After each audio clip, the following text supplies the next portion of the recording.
vamos lá para o nosso segundo passo nesse método maravilhoso. Princípios de interpretação. Então, lembrando para você o nosso método olha para a palavra. Então, o primeiro passo é olha o quê? Observação. Isso aí, observação. E agora, interpretação, para a gente poder seguir o nosso método.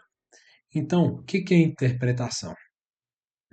A gente vai fazer assim três perguntas que vão nos ajudar. O que o texto significou, o que o autor quis dizer, o que os destinatários primitivos entenderam. Essas são perguntas básicas para a nossa interpretação, tá? A função do intérprete é identificar-se com os autores e personagens bíblicos de tal forma que ele possa viver suas experiências, as experiências do personagem bíblico. Isso através da imaginação pela qual a pessoa vai mentalmente, espiritualmente, a situação bíblica para recriá-la. Então, essa é a base da interpretação daquilo que a gente vai fazer aqui, tá bom? Então, a gente precisa de ter em mente esse contexto histórico, um contexto literário, e eu acrescentaria aqui um contexto cultural, certo? Pode entrar no histórico também, mas especificamente essas três coisas: histórico, cultural, literário, para ajudar e nos abrir nosso entendimento para a nossa interpretação. Então, introdução ao contexto do livro é algo que a gente faz para a interpretação, que a gente vai fazer aqui em todos os livros que você for estudar nesse curso e nos outros que eu for lançar, que eu tenho certeza que você vai comprar também, que você já está amando esse daqui. Então, o passo que a gente vai fazer para entender, para mergulhar e deixar a Bíblia nos guiar para esses livros é essa parte. A primeira coisa que a gente vai parar para pensar é sobre a autoria. Quem escreveu o livro? As possibilidades de autores de cada livro. E aqui eu quero ressaltar a sua curiosidade. Não é porque o livro às vezes está escrito o nome de determinado personagem que quer dizer que foi ele que escreveu. Vou te dar um exemplo. Segundo Samuel, é, não foi Samuel que escreveu. Não é possível que tenha sido Samuel, porque ele morre em 1 Samuel. Então, outra pessoa seguiu o escrito do livro. Mas aí você para pensar, quem foi? Essa é uma grande pergunta e é uma coisa muito interessante. Quem escreveu Reis? É uma pergunta bem interessante. Quem escreveu Ruth? Outra pergunta bem interessante. Então, a gente vai enxergar essas possibilidades de autores e você vai ter a sua opinião sobre quem é o autor. A gente vai olhar a opinião de pessoas, opiniões que são majoritárias, que têm mais possibilidades, mas eu tenho certeza que vai abrir sua mente e cada autor, gente, vai despertar nosso entendimento sobre o livro de uma forma diferente. A data, muito importante. Quando que o livro foi escrito? Isso é muito importante. Quais as possibilidades de data? Que essas coisas vão nos despertar a entender o que estava acontecendo naquele tempo, naquele contexto, naquela época. Terceira coisa, os destinatários ou destinatário. Quem são as pessoas que vão receber esse livro? Fala muito, gente, porque determinado público, a gente vai enxergar uma ênfase no livro para aquele público. E se a gente enxergar outro destinatário, a gente vai perceber que a ênfase pode ser outra. Então a gente vai ter várias faces do livro para enxergar, isso é muito interessante.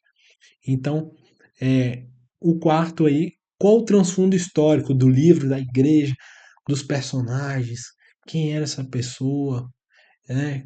O que estava acontecendo ali na igreja, no caso do Novo Testamento, no Antigo, na história, que o povo estava fazendo, o que estava acontecendo entre eles. Quinto, que a gente falou tanto, né? O gênero literário do livro. Qual o gênero literário desse livro? Isso vai despertar para nós o entendimento sobre aquele livro, uma forma de compreensão. Que às vezes se a gente lesse ele como outro gênero literário ia parecer estranho, mas quando você entende o gênero literário, isso esclarece muita coisa para nós. Qual é a ideia central do livro? Qual o propósito, a ideia majoritária do livro, do que o autor quis passar. Isso é muito importante. E qual a razão principal pelo qual o livro foi escrito. E aqui eu estou falando de duas coisas diferentes, tá? Ideia e razão não é a mesma coisa. A ideia é o tema, a razão é o motivo, entende? Qual a razão dessa pessoa estar escrevendo isso? Vamos supor, eu posso estar escrevendo uma carta que o motivo dela, eu quero escrever uma carta para lembrar minha esposa de fazer o bolo de aniversário da minha irmã. A ideia central é que ela faça o bolo de aniversário. E a razão é porque ela pode esquecer e eu preciso de registrar esse lembrete. Então essa é a razão e o objetivo principal é que ela faça o bolo, a ideia central. Então a gente tem essas diferenças aí nas duas coisas, tá? Então a chave da interpretação, né? A chave da boa exegese é aprender a ler cuidadosamente e fazer as perguntas certas. Se você fizer todas essas perguntas aí que a gente já fez sobre, nossa, seu entendimento sobre determinados livros vai crescer demais. É que eu estou aqui para te ajudar nesse processo. As perguntas interpretativas. O que significou para aqueles que primeiro receberam essa mensagem? Que significou para os primeiros ouvintes, né? Por que o autor cita tal assunto com essa definição particular e por que se encontra aqui? Por que estava especificamente naquele lugar? Não sejamos ingênuos, pessoal. Cada coisa escrita na Bíblia é muito pontual e é muito objetiva, é muito central, é uma ideia muito detalhada, é algo muito particular. É a partir dessas perguntas que você vai desenvolver a sua interpretação, tá? Então a gente tem algumas perguntas padrão da interpretação. Quem são as pessoas envolvidas nessa passagem? Então, quando você lê a passagem, faça essas perguntas. Não entendi. Faça essa pergunta. Quem são as pessoas envolvidas aqui? O que você sabe sobre cada uma delas? Então, você pode fazer uma lista. Ah, Paulo, Timóteo, Onésimo, Filemon.